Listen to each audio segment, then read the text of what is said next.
Bem-vindos ao nosso novo vídeo. Meu nome é Veri Fragoso e eu hoje estou aqui para conversar com você sobre uma característica dos confeiteiros de sucesso, que é responsabilidade. Conta pra mim, você se acha responsável? Você é responsável? Essa característica ela é imprescindível se você quiser ganhar dinheiro trabalhando com confeitaria. E ao longo desse vídeo eu vou te dar vários exemplos de coisas que podem acontecer se você não for responsável e de coisas que podem acontecer se você for responsável. Isso é muito importante. Eu quero te falar primeiro sobre segurança alimentar. Gente, essa primeira responsabilidade é muito séria. E ela tem várias vertentes que eu preciso te falar. A primeira delas é a questão de você trabalhar com produtos próprios para pessoas que têm restrição alimentar. Se você trabalhar, por exemplo, com celíaco, que é aquela pessoa que tem intolerância a glúten, e você disser assim para o teu cliente, não, mas eu faço a receita sem glúten, tá tudo bem, você está sendo irresponsável. A doença celíaca é uma coisa séria e o glúten permanece no ar, no céu, no mundo, por 3 dias. Então, assim, você teria que parar a tua produção totalmente, esterilizar a sua cozinha, eu digo esterilizar mesmo, limpar de cabo a rabo. E aí sim você poderia trabalhar com aquela encomenda. Se você não fez isso, ou se você não tem uma cozinha separada, na qual não passa da porta nenhum produto com glúten, aí é melhor você não pegar essa encomenda, porque isso é muito sério. Outra alergia seríssima é a alergia à proteína do leite de vaca. E eu não tô falando da intolerância à lactose, não. É a alergia à proteína do leite de vaca. Ela tem mais ou menos 1% da população possui, então não é tão rara assim, mas ela não é tão conhecida. E acontece que o APLV, como é o nome que a gente dá para esse tipo de doença, ela é muito séria e dependendo do grau pode até fechar glote, pode até matar. E eu conheço história de uma criança de 5 anos que morreu, tá? Então isso é muito sério mesmo. E o APLV, ele vem da proteína. Então veja só, a lactose, ela é o açúcar do leite. A proteína é o que causa o APLV. Então, por exemplo, um leite sem lactose, ele é um leite que contém proteína do leite. Ele é um leite. Então, a proteína não vai embora. O que vai embora é o açúcar, que é a lactose. E essa proteína, ela ataca muito essas pessoas que têm essa alergia, especialmente no primeiro ano de vida. Cerca de 10% da população tem essa alergia até 1 ano de vida, depois vai diminuindo e fica realmente um número mais baixo de pessoas com essa alergia. Só que quem mantém pode ter sintomas muito fortes gastrointestinais, como diarreias que podem persistir por até 15 dias, pode levar até ao óbito. Então é muito sério e é muito importante que você se preocupe com os itens que você usa. O problema é que tal qual o glúten, ela permanece, mas não é no ar, porque a proteína do leite de vaca não é uma coisa que voa, mas ela permanece nos utensílios. Então se você usou, por exemplo, uma batedeira uma vez na vida para fazer um bolo com leite, ela já não é mais adequada para fazer um bolo sem proteína do leite de vaca. Você tem que ter uma batedeira própria que não use nunca, não tenha nunca o contato com essa proteína do leite de vaca. Sem contar que grande maioria dos produtos tem proteína do leite de vaca. Por exemplo, não é a minha praia fazer comida com salgada, né? Mas eu sei que o sazon, aquele temperinho, se você ler na embalagem, tem proteína do leite de vaca. Então a proteína ela tá em quase tudo. Então assim, se alguém te procurar para fazer uma receita APLV, ou você se especializa só nisso, ou você não aceita a encomenda, é uma falta de responsabilidade muito grande. Outra coisa também muito séria é aquela alergia às frutas secas. Tem muita gente com alergia a nozes, castanha, avelã, amêndoa, às vezes a todas elas. Eu acho que a mais comum é amendoim. Eu tinha uma colega na época que eu fazia estágio de direito, que ela era também estagiária, não sei como ela anda, travava a glote dela e ela em 1 minuto ficava com a cara desse tamanho e ela já andava com a seringa de adrenalina para poder dar tempo de salvar ela, reanimar, para ela poder ir proteína, enfim, era muito séria a alergia dela.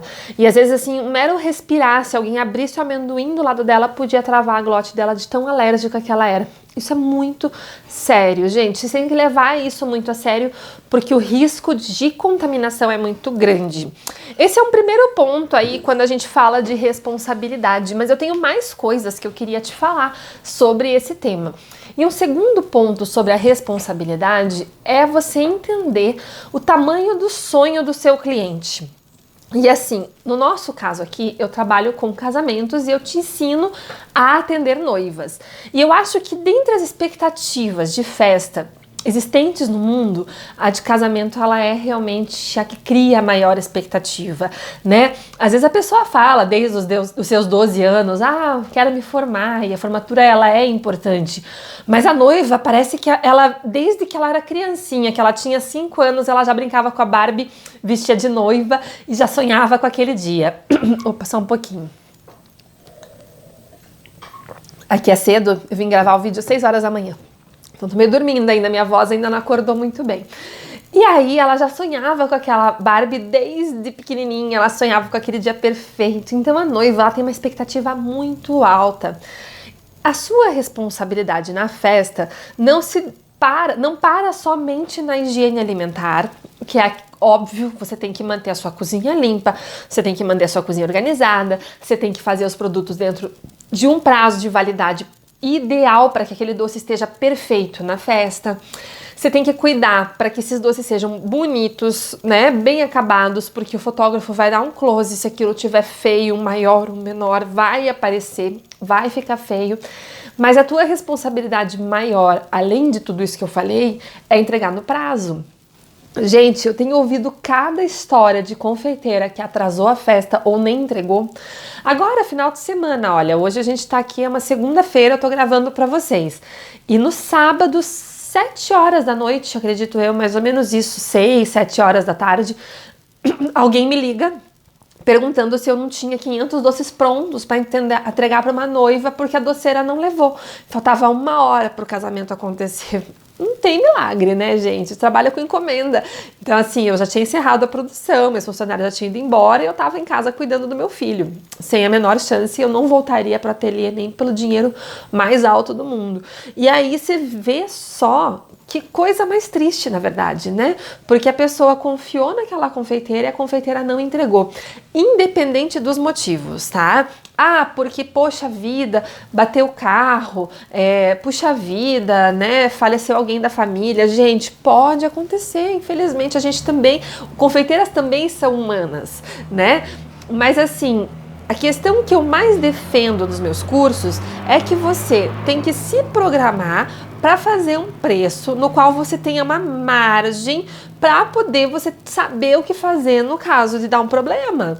Então, assim, o doce de casamento, ele é o mais lucrativo da confeitaria. Não porque você vai meter a faca no teu cliente, mas porque você está trabalhando com um sonho. E dessa forma você tem que dar um jeito. Você tem que dar um jeito. Então, assim, ou porque você teve um problema na família, você tem uma confeiteira amiga que vai te ajudar a fazer, né? Ou porque você bateu o carro, mas você vai ter que dar um jeito, nem que você entregue uma parte, volte e faça o restante, porque você tem umas pessoas para te ajudar, ou uns amigos para te ajudar. Você tem que ter um plano B. Essa é a responsabilidade da confeiteira. Já aconteceu de bolo chegar na festa, não faz tanto tempo não, era um naked cake e ela escolheu de um sabor que eu não estava acostumada a fazer no naked, resolvi arriscar. Calor de 35 graus aqui em Curitiba, que não é o comum da cidade.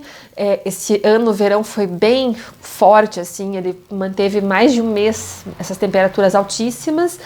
Hoje, inclusive, tá assim. E o bolo não aguentou.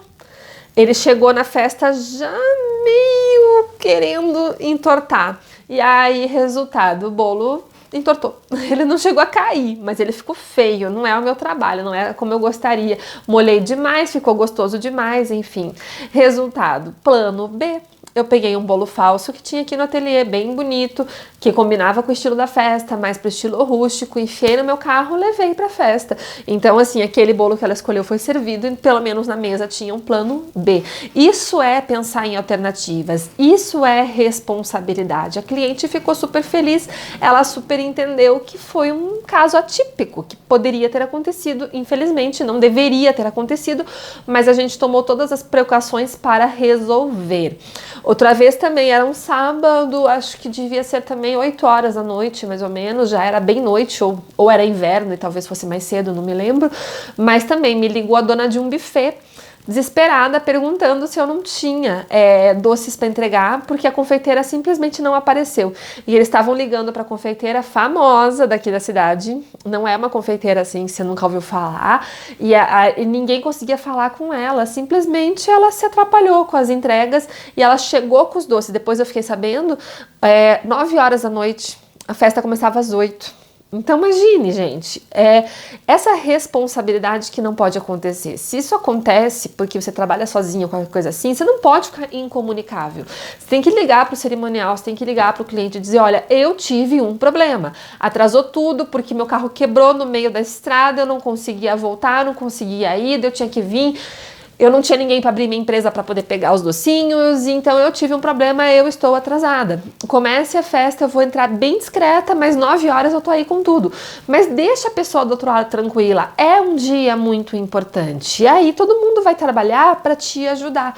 Puxa, se ela teve um problema, então tá bom, vamos esperar, ela vai chegar 9 horas, o fotógrafo, em vez de fazer a foto antes da festa começar, espera ela montar para fazer foto. E aí todo mundo vai tentar trabalhar para aquela festa sair perfeito. Agora, se você simplesmente some e não responde mais e não atende e não se comunica, ninguém é bidu, ninguém tem bola de cristal para adivinhar qual é o tipo do problema que você está passando.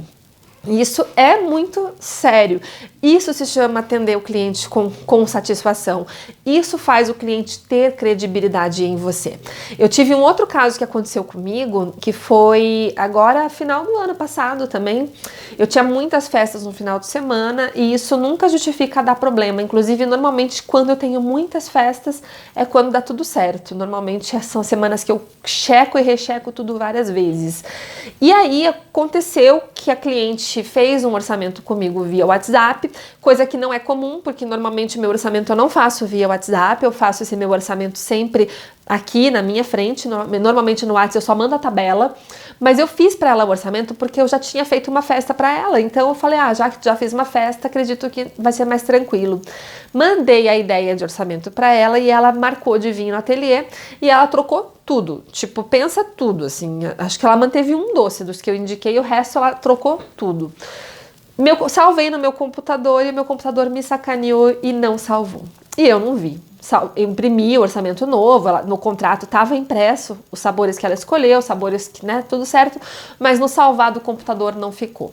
Quando chegou a época de eu confirmar com ela os detalhes finais, eu olhei o contrato impresso, porque eu pego o contrato na minha mão, confiro e estava tudo certo. Depois que eu faço o checklist com a cliente, fecho todos os detalhes, daí eu vou pro meu computador, tiro os preços dos doces, aperto um Ctrl P, imprimo, e aí eu tenho as minhas vias que vão para a cozinha, que eu faço 4 vias, uma para cada sala, uma para a parte de chocolate, uma para a parte de embalagem, e assim por diante. Imprimi as vias e morreu o assunto, tava tudo conferido, não me esquentei. Só que eu nem me lembrava que eu tinha feito para ela um orçamento antes. No dia da festa, eu entreguei os doces do primeiro orçamento, que não tinham nada a ver com o que ela escolheu. E tava perfeito, só que tava os doces que ela não queria. Mas eu, sabe assim, nem me passou pela cabeça esse erro que eu tinha cometido. E aí entreguei, fui para casa satisfeita, feliz por ter sobrevivido aquele dia, porque era um final de semana onde a gente tinha 14 eventos, e esse era só o primeiro dia, era um final de semana prolongado, um final de semana de feriado, então essa era a quinta-feira, eu tinha 3 eventos, aí eu tinha na sexta-feira acho que mais 5, e no sábado mais 6, algo assim, a conta não sei se bateu aí, mas eram 14.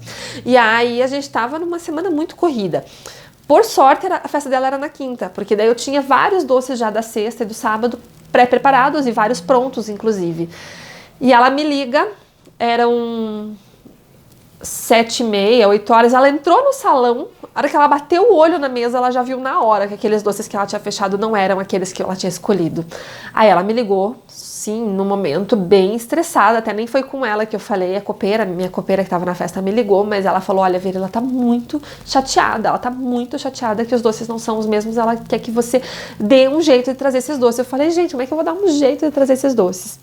Aí peguei, mandei um WhatsApp pra ela, expliquei, falei, demorei pra entender. Primeiro eu entrei em pânico, travei, né, chorei, respirei fundo, tava de pijama já na minha cama, porque eu chego em casa, daí tomo um banho e pijaminha, né? E aí saí correndo, vim pra empresa, nossa, em 5 minutos eu saí da minha casa, eu troquei de roupa, saí de cá, cheguei na empresa, assim, eu fiz tipo me transportei. E no caminho eu vinha pensando, o que eu fiz de errado, não é possível, e no meio do caminho, da minha casa até aqui, caiu a ficha de que era o orçamento que não tinha sido atualizado. Aí eu liguei pra ela, na verdade mandei um WhatsApp pra ela, porque o WhatsApp é bom porque fica registrado, pedindo 1 milhão de desculpas, assumindo o meu erro, dizendo, olha, eu errei, realmente eu errei, e foi por causa disso, e dei o motivo real, porque era o que tinha acontecido. Falei pra ela, eu vou fazer tudo que eu puder para me aproximar ao máximo do seu orçamento, mas tem coisas que eu não vou conseguir fazer. Por exemplo, ela tinha fechado, no orçamento que ela fechou comigo, ela tinha fechado bombom de morango. Eu não tinha morango. O morango ia chegar pra mim no outro dia, 9 horas da manhã. Era impossível comprar, numa quinta-feira de feriado, morango em qualquer lugar da cidade. Às 9 da noite, 8h30 da noite, sei lá que horas que eram. Mas era impossível. E aí eu falei, não, realmente esse morango não vai ter jeito de eu fazer. Mas eu consigo outros. E aí cheguei no ateliê, vi tudo que eu tinha adiantado dos casamentos do outro dia e mandei uma lista pra ela. Falei, ó, esses doces todos eu consigo fazer. Aí ela escolheu os doces que ela queria, fiz a mão mesmo, tirei uma foto pra ela provar, ela aprovou. A copeira lá na festa guardou os doces que ela não queria, que tinha doces que ela odiava e ela não queria fazer o que acontece, né? Aí eu trouxe de volta, o que eu pude congelar, eu congelei, o que eu não pude, eu fiz uns kitzinhos e vendi e acabei usando aqueles docinhos de alguma forma. E fiquei esperando depois da festa a bronca dela, né? Quando foi na terça-feira, depois passou o final de semana e tudo, ela me manda uma mensagem. Ela me ligou, na verdade, mas eu não consegui atender, eu tava numa reunião e tudo, daí ela me mandou um áudio também no WhatsApp. E foi muito legal, ela me elogiou muito, ela falou assim, eu gostei do teu profissionalismo, porque você cometeu um erro, e erros acontecem, mas você não falou, puxa, errei, então tá tudo bem. Não, você foi atrás e fez tudo que você pôde pra resolver. E realmente, antes da festa começar, porque ela entrou no salão, mas a cerimônia ia ser no salão, era uma bodas, então eles iam fazer uma cerimônia de recasamento, né? E quando a cerimônia acabou, a minha parte já estava resolvida. E os convidados nem perceberam nada, nenhuma mudança, porque a gente fez tudo de forma muito discreta, mas eu quase infartei. Mas isso chama responsabilidade, porque eu podia dizer, cara, eu tô em casa, tipo, eu tô sem ver meu filho desde manhã, ela que se dane, eu vou ficar em casa aqui abraçadinha com meu filho, estava abraçadinho na cama, ele estava vendo desenho do meu ladinho, tadinho, não entendeu nada, porque eu levantei, eu saí chorando, me troquei, e ele ficou tipo, o que é isso, né? Claro que ele ficou com o pai dele, né? Não deixei ele sozinho. E ele tem 2 anos, né, gente? Também não dá, né? Mas, assim, a gente tem que tentar se virar. E se eu não tivesse marido, né, se fosse separada ou qualquer coisa nesse sentido, porque hoje em dia eu sei que é a realidade de muitas mulheres, eu teria trazido ele junto. Pega um brinquedo, põe o celular na mão da criança, vai ver um desenho aí que a mamãe resolve. E é engraçado como eles ajudam a gente. Filhos, às vezes, nos surpreendem bastante. Às vezes a gente subestima a capacidade de entendimento deles. E eles entendem muito bem. Aí depois chega em casa e tudo certo. Fazer o quê, né? É a vida que segue. Mas isso é muito importante porque você começa a entender esse nível de responsabilidade. A responsabilidade que você tem de ser pontual, de entregar a festa no horário combinado, do jeito esperado, não tem preço que pague, entendeu? E às vezes é isso que diferencia 2 doceiras que fazem doces gostosos, bonitos, mas uma dá certo e outra não dá. Porque uma sabe mostrar a sua responsabilidade. E eu uso isso até como diferencial de venda. A hora que o cliente está na minha frente, eu digo, olha, aqui eu sou responsável. Aqui eu vou fazer todo o possível para entregar a tua festa certinho. Eu nunca atrasei uma festa. Eu tive um caso que eu atrasei, mas eu vou contar pra vocês também o que aconteceu. Era uma funcionária minha, Não me lembro, deve fazer uns 6, 7 anos mais ou menos. Ela trabalhava aqui comigo e ela ia casar numa chácara aqui na região metropolitana de Curitiba. Se eu não estou enganada, Colombo, mas pode ser que seja Araucária, Campo Largo, qualquer coisa nesse sentido. E ela ia casar naquela chácara.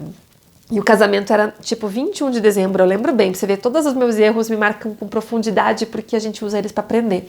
E era 21 de dezembro, véspera de Natal, sábado, e eu tinha que levar esses doces, estar na festa como convidada. E a cerimônia estava marcada para 12:30, se eu não me engano, no local. 11:30 ou 12:30, algo assim. E a gente colocou tudo no carro e foi, eu já fui de vestido longo, eu já fui pronta porque eu já ia montar a mesa e ficar na festa. Então eu já deixei um prazo mais justo, porque normalmente eu termino de montar a mesa 2 horas antes da chegada da noiva. Então se ela fosse casar 12:30, eu já teria deixado tudo pronto 10:30. Mas como eu era convidada, não fazia sentido nenhum eu deixar tudo pronto 10:30 e ficar 2 horas lá no restaurante esperando a festa começar. Então eu já tinha me programado, consciência da noiva, que era minha funcionária, de que a gente chegaria lá, por exemplo, 11:30. Né? Então a gente teria 1 hora para montar a mesa e aí a cerimônia ia começar e já ia estar tudo certo. A gente pegou a BR para chegar lá e tava tudo parado.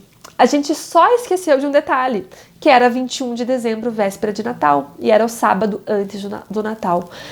E assim, pensa num trânsito intransitável, que não andava de jeito nenhum. E era tipo 10:30 da manhã, porque a gente se programou para sair com mais de 1 hora antes, então a gente ia chegar lá 11:30 com folga, né, até Colombo, mesmo considerando um pequeno trânsito, porque eu sempre prevejo esse tempo de deslocamento. E assim, 20 minutos no trânsito e não tinha andado nem 500 metros. E o tempo passando, já era quase 11 horas, e ela estava longe, e aquilo começou a deixar a gente desesperado. Aí meu pai, na época, ele enxergava, meu pai hoje não enxerga mais, ele teve problema, perdeu a visão, mas ele que dirigia, ele pegou o carro, ele saiu da BR, ele entrou por dentro da cidade, ele fez um caminho muito maior, um contorno, que sei lá qual é o contorno, porque eu não entendo nada de trânsito, e na época não tinha Waze, assim, né, que facilita um monte. E aí ele fez um caminho muito doido, e a gente conseguiu chegar lá 12:20 e a cerimônia era 12:30. Desesperada, assim, extremamente chateada, porque eu nunca tinha atrasado na vida uma entrega. Cheguei lá, já tinha vários convidados, me olharam meio de cara feia, que eu não tinha chegado, mas eu fazia o quê, né? Por sorte, a mesa de doces era no andar de cima e a cerimônia era no andar de baixo. A gente subiu, fez um mutirão, tava eu, meu pai, minha mãe, não lembro se minha irmã tava junto, acho que não tenho certeza. E a gente subiu todo mundo, fizemos um mutirão rapidão, falei, vou montar essa mesa muito rápido. E 12:30, já tava lá montando, 12:40, 1 hora, falei, nossa, a cerimônia atrasou, será que ela tá segurando por minha causa? Né, pedi para meu marido ou para alguém descer olhar para ver o que estava acontecendo, porque a cerimônia não tinha acontecido. A noiva não chegou ainda. Eu falei, tá bom, atraso de noiva normal, né? 1 hora, 1:15, 1:30 e nada da noiva. O que aconteceu? O mesmo trânsito que a gente pegou, a noiva pegou também. E ela chegou para casamento 2 horas da tarde. Então, a gente atrasou, mas a noiva também atrasou. Então, esse foi meu único atraso da minha história. Fora isso, realmente, eu nunca tive nenhum outro atraso, exatamente por conta dessa responsabilidade e dessa programação.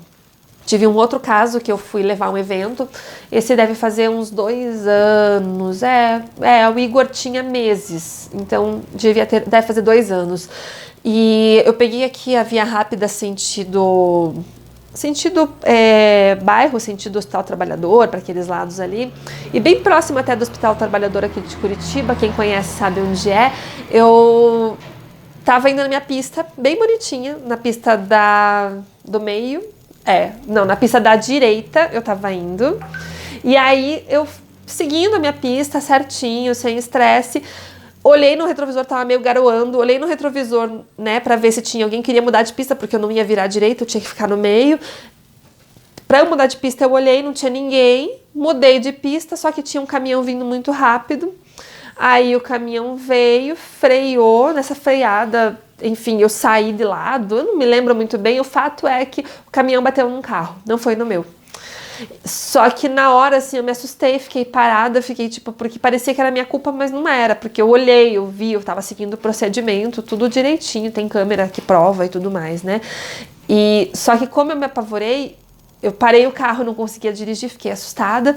E nisso, o motorista do carro que foi batido pelo caminhão, ele, em vez de ir atrás do caminhoneiro que bateu nele, não, né? Ele foi atrás da mulher, porque a mulher é parte frágil, é mais fácil você gritar com uma mulher do que com um caminhoneiro, né? E aí ele saiu do carro e ele veio, ele gritava comigo, me apontava dedo, me xingava, e foi um estresse.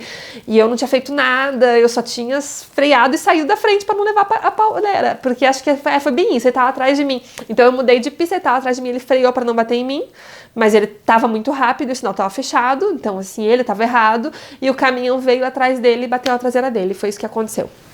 Lembrei bem agora. E aí ele veio brigar comigo como se a minha freada fosse a culpa da batida, como se o caminhoneiro não tivesse batido.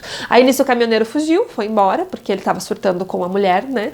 E aí eu respirei fundo e tudo, parei o carro num canto, foi uma brigaiada, ele me fechou, ele não queria deixar eu ir embora, enfim, né, chamei polícia, foi um caos, só que eu tinha um bolo no porta-malas, eu tinha um casamento para entregar. Eu tava com um naked cake no porta-malas.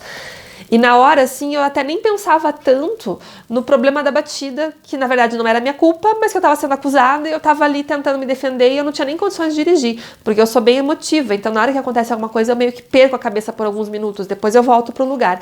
E aí nisso eu fiquei naquela sem saber como agir, sem saber como fazer, e ele gritava comigo, eu chamei a polícia, mas antes disso, a primeira coisa que eu fiz foi ligar pra minha mãe. Falei, mãe, eu tô aqui indo pro casamento e bateu o carro, não foi minha culpa, não aconteceu nada comigo, não foi nada com o nosso carro, mas eu tô presa, eu tô chamando a polícia, mas eu preciso de ajuda, tenho bolo pra entregar. Eu tava preocupada com o bolo. Aí a minha mãe veio, eu tava com uma funcionária que tava indo me ajudar a entregar o bolo, a finalizar o bolo. Aí minha mãe e minha funcionária levaram o bolo e eu fiquei lá. Daí meu marido chegou, daí meu filho chegou junto com meu marido, 3 mesinhos de idade que ele tinha na época. Meu leite secou de tanto susto que eu levei e ainda fui processada. O cara foi pra justiça contra mim e perdeu, claro, porque ele não tinha nenhuma razão, mas foi um estresse e eu tava com o bolo no carro. E assim, a noiva nem imagina, né? Porque a noiva não tem nem que imaginar mesmo, pra ela não tem problema nenhum esse tipo de situação, ela só quer realmente que a festa dela seja entregue e foi o que aconteceu, deu tudo certo, festa perfeita, tudo entregue.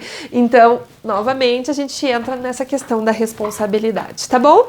Então pensa nisso, que essa característica é extremamente importante para um confeiteiro e você tem que ter, porque ela vai te transformar no nível melhor. Mais do que saber fazer uma boa receita, você tem que ser responsável e pontual, caprichoso, cuidar de segurança alimentar e cuidar dos riscos envolvidos aí para você. Gente, era esse o nosso vídeo de hoje e não esquece, se você gostou, curte aqui. E aí, gostou desse vídeo? Se você gostou, faz o seguinte, aqui embaixo desse vídeo tem um botãozinho vermelho escrito inscrever-se. Clica lá, inscreve-se no meu canal. Do lado dele nós temos um botão de sininho. Ativa o sininho para você saber todas as vezes que entrar um vídeo novo. Além de tudo, eu te espero no meu Instagram, @verifragoso. Lá todos os dias eu posto stories e coisas do dia a dia para te ajudar no mercado de doces finos de casamento.